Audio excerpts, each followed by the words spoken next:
The virtual CISO moment is brought to you by vCISO Services, a leading provider of quality and experienced virtual chief information security officers for small and mid-sized businesses.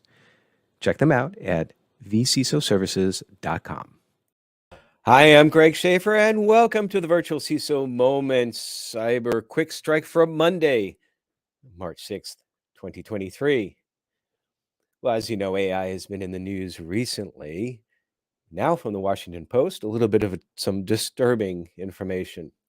Impersonation scams in the United States rise. Technology is now making it easier and cheaper for bad actors to mimic voices, convincing people, often the elderly, that their loved ones are in distress. In 2022, imposter scams were the second most popular racket in America, with over 36,000 reports of people being swindled by those pretending to be friends and family, according to data from the Federal Trade Commission. Over 5,100 of those incidents happened over the phone, according to the accounting, for over 11 million in losses, according to FTC officials. Now, advances in artificial intelligence have added a terrifying new layer. They allow the bad actors to replicate a voice with just an audio sample of just a few sentences. Powered by AI, a slew of cheap online tools can translate an audio file into a replica of a voice, allowing a swindler to make it speak whatever they type. AI voice generating software analyzes what makes a person's voice unique, including age, gender, and accent, and searches a vast databases of voices to find similar ones and predict patterns. It can then recreate the pitch, timbre, and the individual sounds of a person's voice to create an overall effect that is similar, he added. This is a quote from the article. It requires a short sample of audio taken from places such as YouTube podcasts and YouTube videos and commercials, TikTok, Instagram, or Facebook videos, according to the article. That's a little bit disheartening if you think about it, and that's probably an understatement. From Security Affairs, American fast food restaurant and favorite in many places, including down here in beautiful Franklin, Tennessee, fast food chain Chick-fil-A reported that the accounts of over 71,000 users were compromised as a result of a credential stuffing scam. So Chick-fil-A notified these users that their accounts had been compromised from the scam that lasted at least 2 months. Upon discovering the attack, the company immediately took steps to prevent any further unauthorized activity and launched an investigation into the incident with the help of a unnamed forensic firm. Quote, we recently identified suspicious login activity to certain Chick-fil-A One accounts. Upon discovery of this activity, Chick-fil-A immediately took steps to prevent any further unauthorized activity, began an investigation, and engaged a national forensics firm. The breach notification that was sent to customers continues, saying, following a careful investigation, we determined that unauthorized parties launched an automated attack against our website and mobile app between December 18th, 2022 and February 12th, 2023, using account credentials, for example, email addresses and passwords, obtained from a third-party source. Based on our investigation, we determined on February 12th, 2023, that the unauthorized party subsequently accessed information in your Chick-fil-A One account. Apparently, the threat actors behind the campaign targeted both the company website and mobile application. So before you order that crispy chicken sandwich, you might want to change your credentials just in case if you are a Chick-fil-A One user. From the Bitdefender blog, recent cybersecurity study reveals the top states to suffer data breaches. Now, a recent study by Network Secured offers insights into cybersecurity risks and data breach exposure suffered by U.S. states by comparing data breach statistics from federal and state agencies alongside data gathered from nonprofit privacy. Excuse me, got a little tickle in my throat.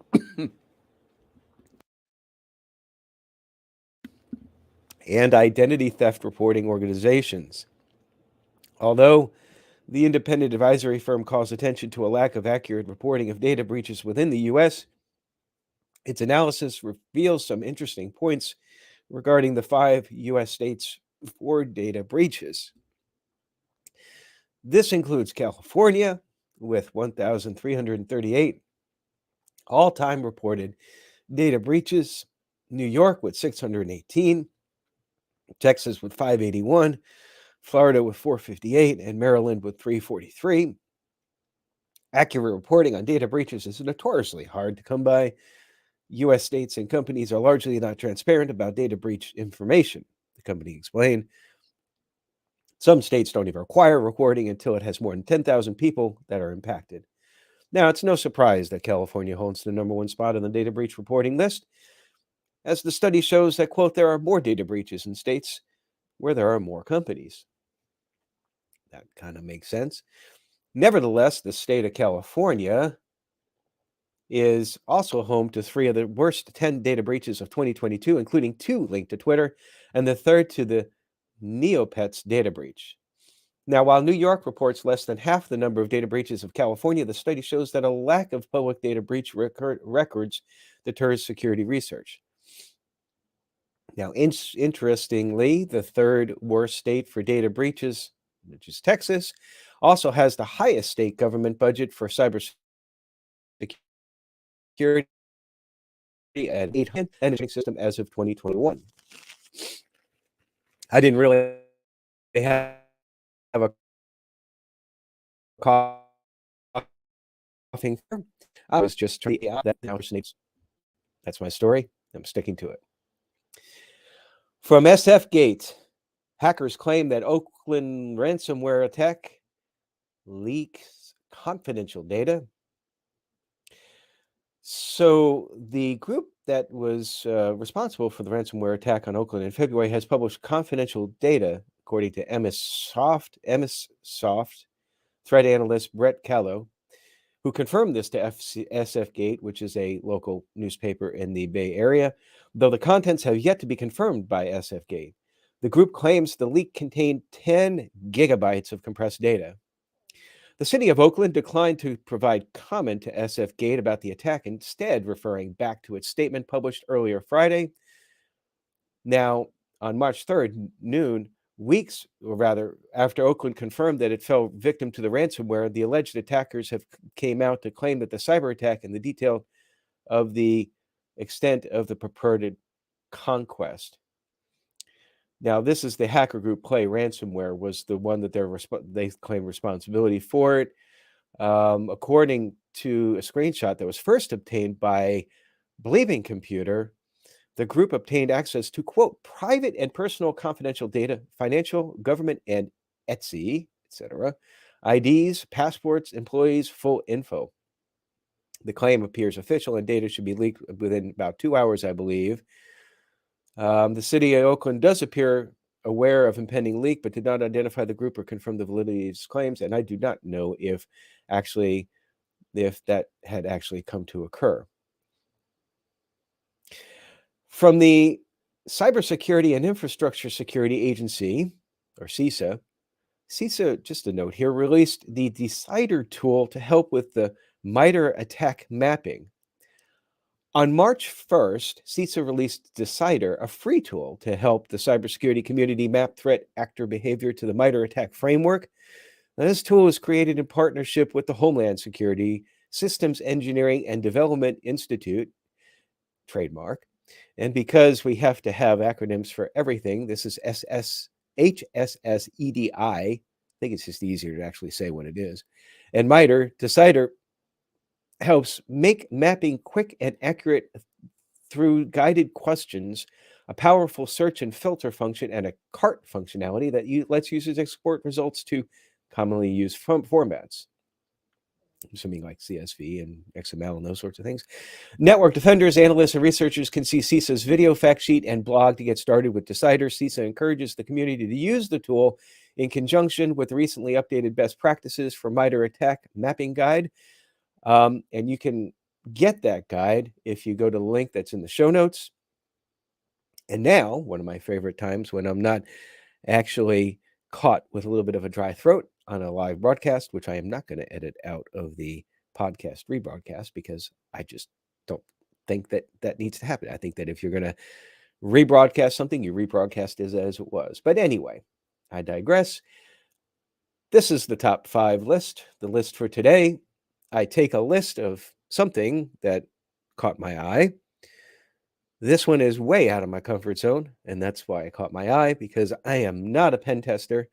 I have maybe designs on going down that route a little bit more, just from a curiosity standpoint. But this list comes to us from HelpNet Security. It is 5 open source Burp Suite penetration testing extensions you should check out. Now, the reason why I chose this is because, again, I'm not a pen tester, so I can't really opine on these. I welcome feedback as to these if you think that these are actually top 5 if you're a pen tester and use Burp Suite. I have played a little bit with Burp Suite before in the past, and a little bit is probably giving it a lot more credit than what I actually did, but I do want to get back into that, doing more with all of that. Anyway, number 1, Auth Analyzer helps you find authorization bugs. Navigate through the web app as a privileged user and let the Auth Analyzer repeat your request for any defined non-prived user. Well, that seems pretty good to you. It looks like almost like a repeat, I won't say attack, but just a playback, but using different accounts in order to see if maybe there's a priv escalation or something there. AutoWasp is a Burp Suite extension that integrates Burp issues logging with the OWASP Web Security Testing Guide. So this is a web security testing flow. This will guide new pen testers, to understand the best practices of web application security and automate OWASP WSTG checks. I do use OWASP Zap on occasion for basic web application scanning. So that seems to be a little bit of extension there. Number 3, Burp Bug Finder. It's written in Python that makes the discovery of web vulnerabilities accessible. There's no need to send XSS payload either for reflected or stored payloads manually. You need to browse the pages where you want to check XSS cross-site scripting vulnerability. I'm assuming that that's XSS. I'm not that far out. Or error-based SQL injection. Number 4, Nuclei is just a simple extension that allows you to run the Nuclei scanner directly from Burp Suite and transforms JSON results into the issues. Okay. I don't know what Nuclei is. I suppose I need to look into that, what the Nuclei scanner is. Number 5, Pentep Mapper integrates the Burp Suite request logging with custom application testing checklist. This extension provides a straightforward flow for application penetration testing. So when we talk about flow, I guess that means that there are certain things that you would have to do in a certain order. I don't know that for sure, but I find this very interesting. The only thing that I need to find in order to pursue that interest is time, and that seems to be at a premium.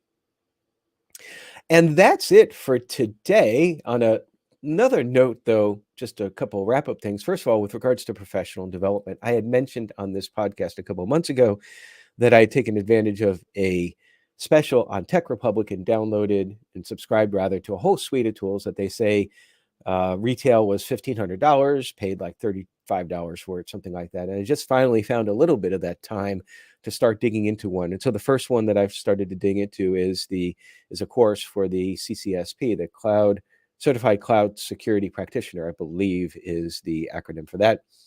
And I'm about 60% through it. Decent stuff. I think it may be enough to prepare me to take the CCSP in addition to the knowledge and the experience I have.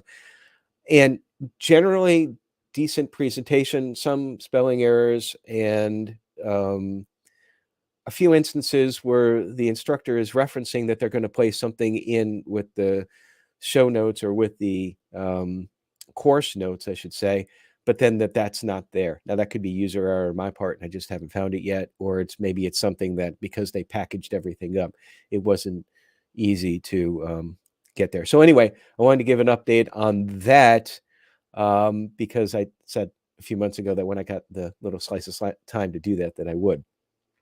So when I finish it and when and if I take the CCSP, I will report back on that. And then finally, tomorrow, got a great guest on the interview part of our podcast series. And Dave Sobel, he is the host of the Business Tech podcast, joins us. Great conversation.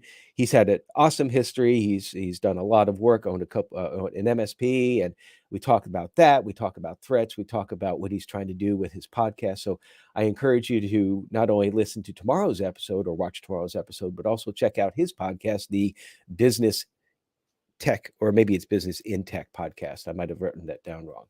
Well, that's it for today. Appreciate you listening. And until next time, stay secure.